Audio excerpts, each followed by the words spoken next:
Mbok Sut. Di video ini saya membuat kue coro bikang atau kue cara bikang versi mawar ya. Cantik-cantik kan kue cara bikangnya? Jadi bagi yang pengen tahu, begini cara saya membuatnya. Dan ini bahan-bahannya. Pertama-tama panaskan 750 ml santan kekentalan sedang bersama dengan 1 sendok teh garam dan beberapa lembar daun pandan bila ada. Setelah mendidih, diamkan sebentar. Sementara itu campurkan bahan-bahan kering, yakni tepung beras, tepung terigu beserta dengan gula pasir. Diaduk rata ya.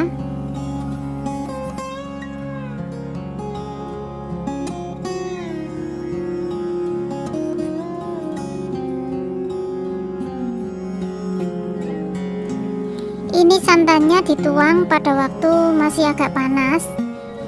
Dituang sedikit demi sedikit dan tepungnya diaduk dengan agak cepat agar tepungnya tidak keburu matang karena ini santannya panas ya.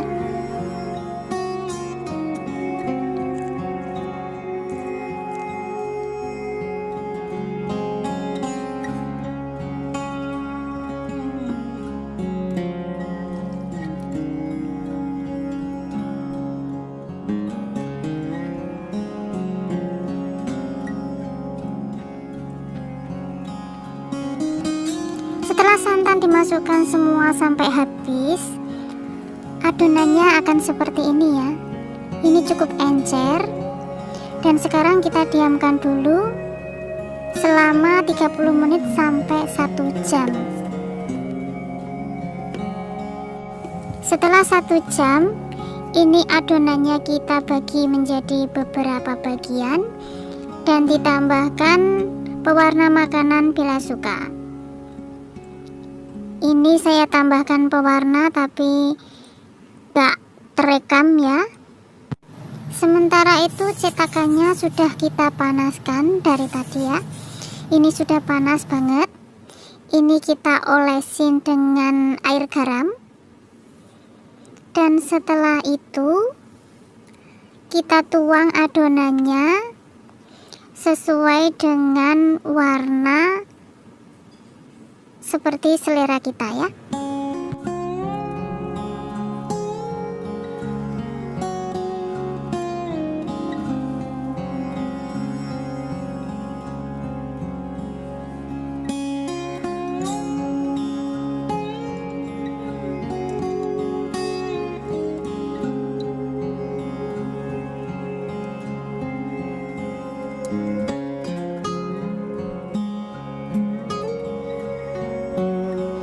Jadi cetakannya ini kita isi sampai agak penuh ya, tapi jangan terlalu penuh karena adonannya ini nanti akan sedikit mengembang dan kita tidak pengen nanti akan jadi melebar seperti ini melebar seperti ini karena terlalu penuh ya. Jadi jangan sampai seperti ini. Tunggu sampai seluruh permukaannya berpori-pori. Tidak perlu ditutup ya ini cetakannya. Dan setelah permukaannya mengering, tidak lengket lagi, segera matikan apinya. Lalu rendam ke dalam handuk basah yang sudah disiapkan sebelumnya. Awas, uapnya panas banget dan kita tunggu uapnya ini sampai hilang. Kemudian setelah cetakannya agak dingin, baru kue cara bikang bisa dicungkil dari cetakannya.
Setelah mendidih, lalu dibiarkan menjadi agak dingin, baru nanti dituangkan ke dalam tepung-tepungan.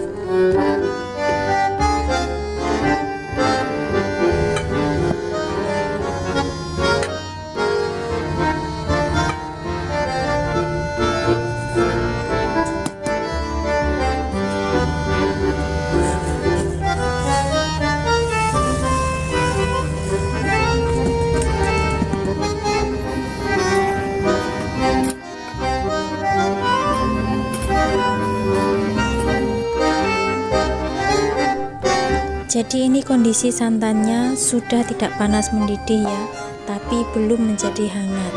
Jadi suhunya di antara hangat sampai dengan panas.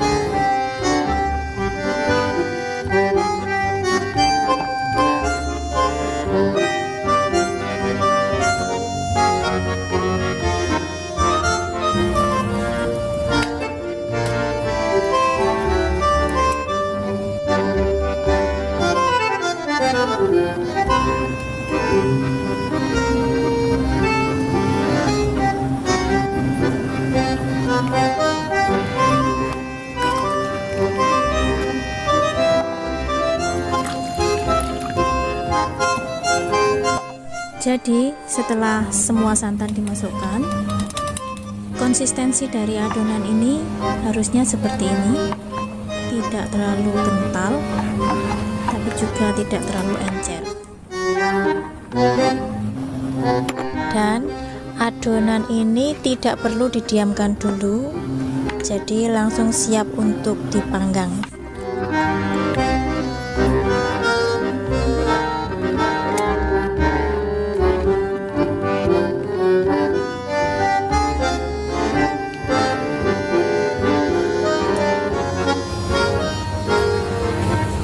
Ini air buat nanti ngerendam cetakannya ya, kalau udah matang. Ini cetakannya udah dipanasin, kita tes coba.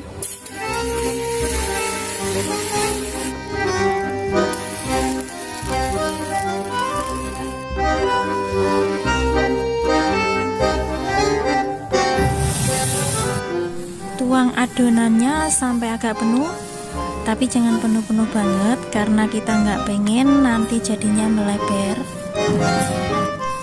Dan tentang kombinasi warnanya sesuai selera saja, tidak harus seperti ini. Setelahnya tunggu sampai matang, tidak usah ditutup ya, biarkan seperti ini sampai permukaannya berpori-pori dan kering. Setelah permukaannya terlihat kering, segera matikan api, angkat, lalu rendam ke dalam handuk basah yang sudah dipersiapkan sebelumnya. Tunggu uapnya hilang dan suhunya turun, baru cara panggang bisa dicungkil dari cetakannya ya.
ini Mbok Sud kembali ingin membuat kue carabikang ya. Sebenarnya sih membuat kue carabikang itu langkah-langkahnya tetap sama ya, tapi mungkin ada sedikit perbedaan pada bahan serta takaran-takarannya. Nah, di sini kali ini Mbok Sud memakai susu evaporasi sebagai bahan cairnya. Sini pakai 900 ml ya. Lalu masih tetap memakai 250 gram tepung beras, 250 gram tepung terigu, 225 gram gula pasir atau boleh juga 250 ya. Kemudian sedikit garam. Dan ini perbedaannya, memakai 1 bungkus agar-agar tanpa rasa, sedikit vanili tapi boleh juga nggak pakai ya. Dan ini seperti step-step yang biasanya, diaduk dulu bahan kering lalu dituangkan susu evaporasinya.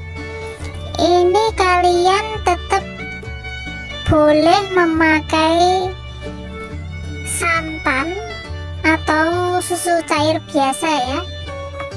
Bahkan kalau mau diganti dengan susu bubuk yang dicairkan atau susu kental manis yang dicairkan, itu pun bisa ya. Nggak harus memakai susu evaporasi ini. Jadi ini kita aduk-aduk sampai licin ini ya. Nah, sampai konsistensinya seperti ini, seperti biasanya lah ya, nggak terlalu encer, nggak terlalu kental. Kemudian didiamkan setengah jam aja. Ini sehabis didiamkan ini, lalu dibagi-bagi, diberi pewarna sesuai selera, dan adonan ini siap untuk dipanggang. Ya, pertama-tamanya dipanaskan dulu cetakannya ya. Cetakannya perlu dipanaskan sampai panas bener. Jadi kalau cetakannya itu bersih gitu ya, itu bisa dites dengan air yang dicipratkan. Kalau airnya lari-lari gitu, berarti panasnya udah pas ya. Tapi kalau ini cetakan ini bergerak gitu, otomatis nggak bisa kan. Sepanas apapun ditetesin air nggak bakal bisa ya, nggak bisa lari-lari ya airnya. Jadi cara ngelihatnya cuman dilihat kalau udah kayak mulai berasap itu berarti udah siap untuk dituangin adonan. Jadi ini setelah adonan pertamanya itu terlihat kayak kering gitu di pinggiran-pinggirannya, ini siap dituangi dengan adonan warna berikutnya. Dan kemudian juga warna yang ketiga, kalau memang dibagi 3 ya. Kalau cuma dibagi 2 ya itu tadi, adonan keduanya diisikan sampai agak penuh kayak gini. Lalu ini kita biarkan sampai kering permukaannya ya, seperti resep-resep yang terdahulu lah ya. Jadi setelah itu dimatikan, lalu langsung direndam di handuk basah. Ini ditunggu sampai uapnya hilang, kemudian baru bisa dicungkil dari cetakan. Ini biarpun cetakannya kayak bergerak kotor gitu, tapi ini bawahnya kue carabikangnya ini tetap bagus ya, nggak nggak gosong. Nah, ini untuk selanjutnya dimekarkan seperti biasanya. Bisa pakai bagian pantatnya gelas gitu ya, atau bisa pakai apa aja yang bisa dibalik, bisa dipakai itu bagian bawahnya gitu, bagian pantatnya gitu, bisa pakai apa aja. Oke, jadi ini diteruskan sampai dengan selesai ya. Cukup sampai di sini dulu Mbok Sud membuat resep kali ini. Sampai jumpa lain kali ya. Bye.